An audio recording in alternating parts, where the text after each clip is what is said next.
Welcome to the Kate Hill Show on Radio Arder, and I have another wonderful guest with me, and I'd like to welcome King David.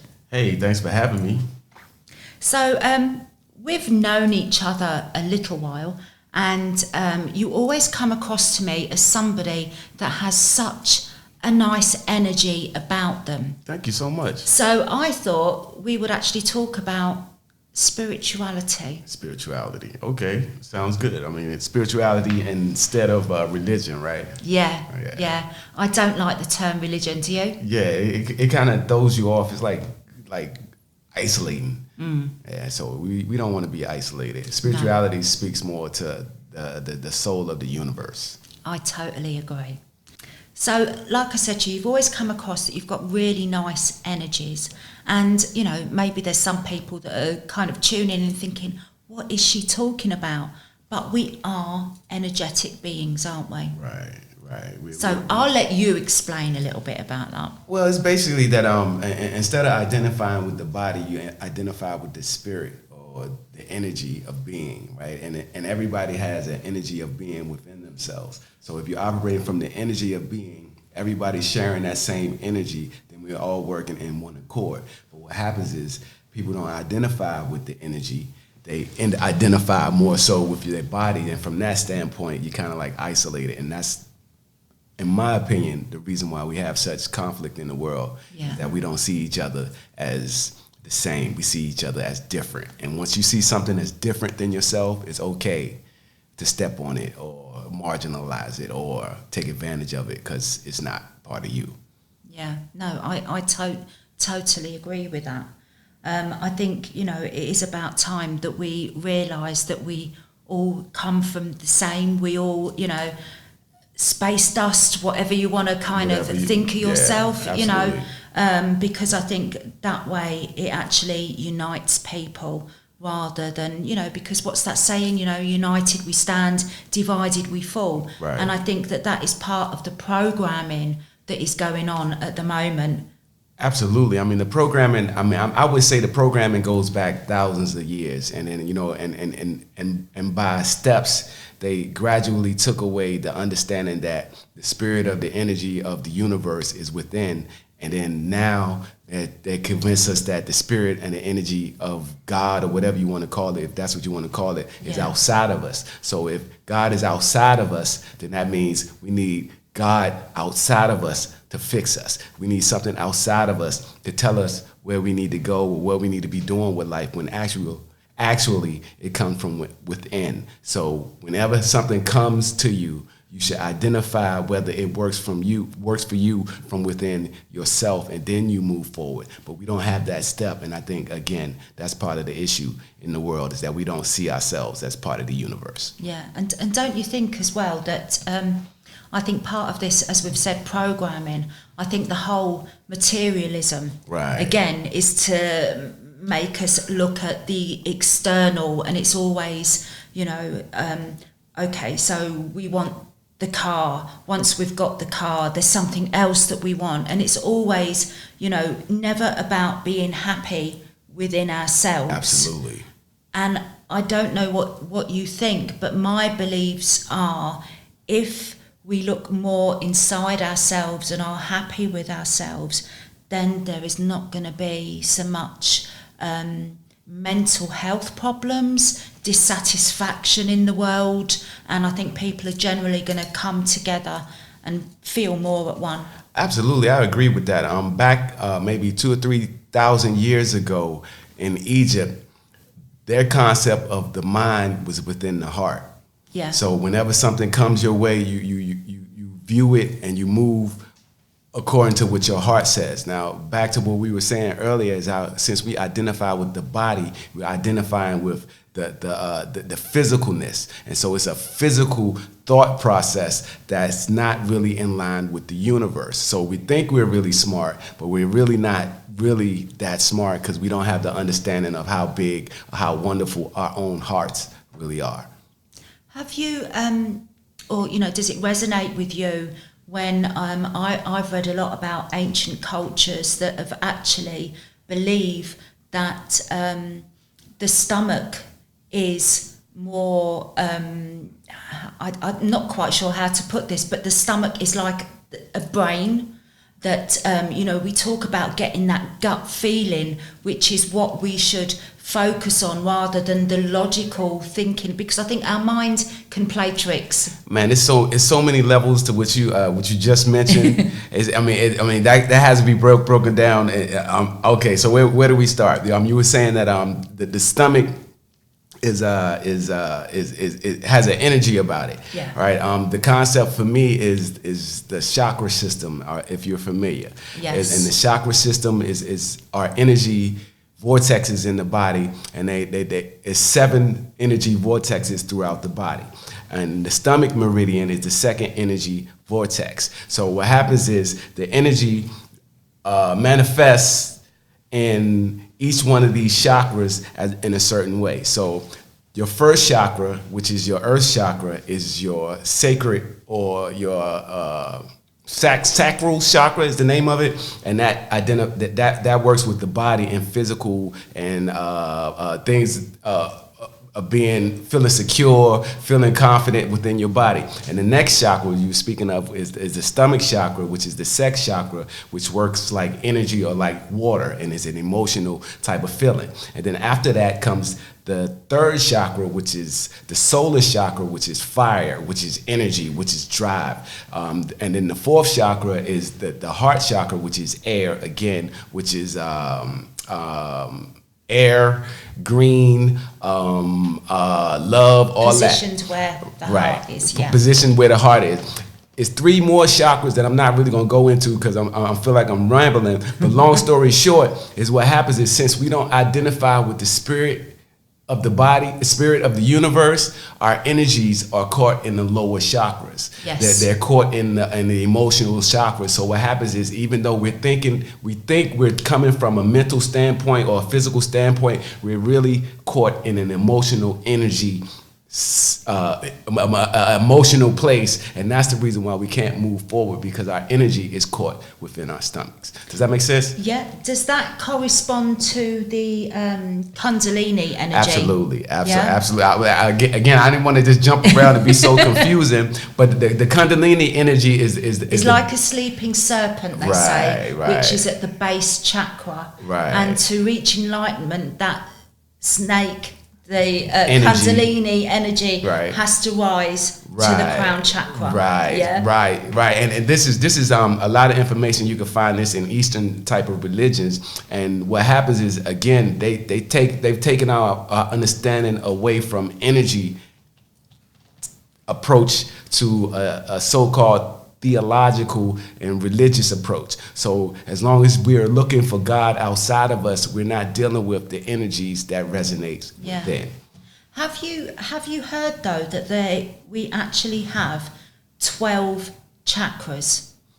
Well, it depends on what whose list that you're looking at. I say 7 because those are the easiest. They're the ones in the body, but then we've got the other 5 that are. You have some over your head, you have some below. Some will argue that the heart chakra is 3 chakras within themselves. The stomach meridian chakra is like 4 or something like that. I don't want to be confusing, but you can check that out online. You can find it, look at the chakra systems, look at the colors, and see where you fall into that chakra system. Because a lot of times, each chakra, when you have an issue within a chakra, it manifests within your life. Yes. And then what'll happen is you'll perceive it as a thought process or something that you can't get over, when really it's a block in your chakra system. An example would be a block in your sexual chakra would make you extreme in a lot of things. Yeah. So if you have a block in your sexual chakra, you might be overly sex, or you might be underly sex. Mm-hmm. So, but once you balance that energy out, then the energy moves up to the next level. So you no longer have those type of issues due to a blocked chakra. I would advise you to look at the 7 chakra system online. It's very interesting because I studied the chakra through looking at complementary therapies as a Reiki master, I learned about the body chakra. Oh, so system. you're a master? Yeah. All right. So you should be telling me that. I don't talk about it that often. Okay. Anyway, so yeah, I find it really interesting because each chakra is related to a different part of the body, a different emotion, and also a different planet. Yeah. And this is why the planets play such a big part in. But that I think we'll leave. Yeah, we're going far. We're going far. Okay, so since you mentioned the planet, I'm gonna go back into what we're saying and try to say it from a different level. As you were speaking from, a physical aspect and us not having an understanding of things outside of ourselves. What happened is we got caught on the lower level of understanding, which would be a planetary level of understanding. So we have the planets, we have the sun, and then we have the stars. So it's the planetary, then it's the solar, and then it's the stellar understanding of life. But since we're so caught up on the planetary understanding, we have no understanding of the solar and the stellar part of life. So once we can identify the spirit or the universe within us, then we can make the jump from the planetary level and move to the solar, which is super, and then move to the stellar, which is the most high. Yeah. Does that make sense? Yeah, it makes sense. It makes sense. All right, great. But getting back to you now, how long would you say, have you been this spiritual person all your life? Did you look at certain religions and think, hey, they're not really for me? How did your journey start? I would say, thanks for asking. I'm gonna go ahead and kick that out. I was in high school, I think, and I'm an avid reader. I really loved mythology, and I got into Greek mythology, but I found that the Greek mythology, it seemed shallow, for lack of a better term. And after reading it through the Greek mythology, I found out that the Greek mythology was supposedly taken from Egyptian mythology. So I went into the Egyptian mythology and I started reading Egyptian mythology with the idea that, well, maybe this is a little bit more deeper than I was prepared to go. And then I got the so-called Egyptian Book of the Dead and started reading the Book of the Dead from my understanding, and the room got really cold. I mean, like graveyard cold. And then I started seeing my breath in front of me in the room while I'm reading the book, and it scared the life out of me. So from that point, I decided, I'm gonna go ahead and leave that alone. But I kept studying, and then later on in my 20s, people started calling me the devil, and I'm the devil, and a whole host of other things. Because instinctively, because the question you asked me, how do I get into all this? Instinctively, I already had to understand it. Yeah. From little. I already had to understand because it. Basically we do, don't we? It's intrinsically part of us, yeah. And I got it washed out of me. I mean, from everybody standing around me, I had a group, like maybe 12 or 13 people standing around me, holding hands, trying to chant the devil out of me, and they called me all types of sinners and all that. And from that level, from that understanding, I kind of like try to suppress the spirit. And I'm now just waking up. I haven't fully wakened up from that incident in my life, because it's kind of like I spiritually castrated myself. So I have to relearn what I already knew as second nature now. So that's what I'm doing. Yeah. And how does that feel for you? It's rough going. Honestly, it's rough going because I don't see. I'm looking for partners. I'm looking for people that can, not necessarily repeat back to me how I'm feeling, but that are going through some of the similar issues that I'm going through. But again, back to what we were speaking about, how everybody's consciousness on such a lower level. So I'm trying to squeeze my a higher understanding into a lower level consciousness, and it just it's tough going. It's tough going. So for me, the process is as I learn to share with everybody else. Okay, so, when it comes to religion and spirituality, I think religion takes you on a certain path which is not one of enlightenment. Right. Whereas spirituality does. And one thing I've found is that when you know yourself spiritually, or you are getting to know yourself spiritually, you automatically move away from certain people. And I think that is to do with the energy vibration that we were talking about. Yeah.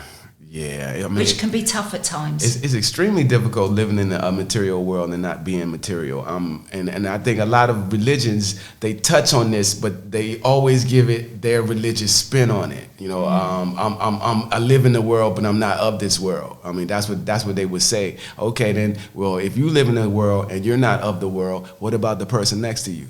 Yeah. They live in the world too, so they're not of the world either. So really, what do you? It's more confusing than enlightenment. That's the reason why I would say it's about spirituality as opposed to religion. Yeah. So sadly, we've got to wrap it up. I mean, I'm not ready to wrap it up. I think we could just carry on talking for most of the evening.